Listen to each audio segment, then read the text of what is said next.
What do a department store, the story of the ugly duckling, and a singing cowboy have in common? The answer is the most famous reindeer of all. 1938 seemed like any other year of the Great Depression, but for Robert May it was a year of personal devastation. His beloved wife Evelyn was very sick and would die before year's end. His meager salary with Montgomery Wards barely paid for food and rent, let alone the medical bills due to Evelyn's illness. The only joy in his life was the couple's 4-year-old daughter, Barbara. Each night he took his little girl into his arms, and together they took comfort by spinning tales of fantasy and hope. Drawing from his own awkward childhood and fairy tales such as The Ugly Duckling, Robert invented a story about a little reindeer that faced difficulty and insurmountable odds. The story was so popular with young Barbara that Robert decided to share it with his co-workers. So at a Christmas party on a cold Chicago evening, Robert May warmed the hearts of his friends with the first public telling of a misfit reindeer named Rudolph.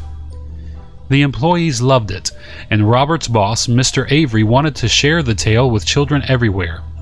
He purchased the story from Robert, and the following year each child who visited Santa at Montgomery Wards was given a copy of Rudolph the Red-nosed Reindeer. In fact, over 2 million copies were given away that year alone. Then, in 1946, after 6 million copies had been distributed, Mr. Avery did something extremely generous. He gave back to Robert May all the publishing rights to the story, making Robert a wealthy man. By this time, Robert had remarried, and his new brother-in-law, Johnny Marks, asked if he could make the story of Rudolph into a song. Johnny had a way with words and music, so he retold the story of Rudolph with simple lyrics and a catchy tune.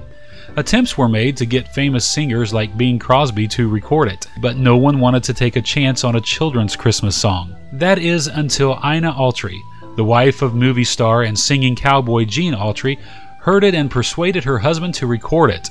The tune, like the reindeer, went down in history and soon became the second best-selling Christmas song of all time.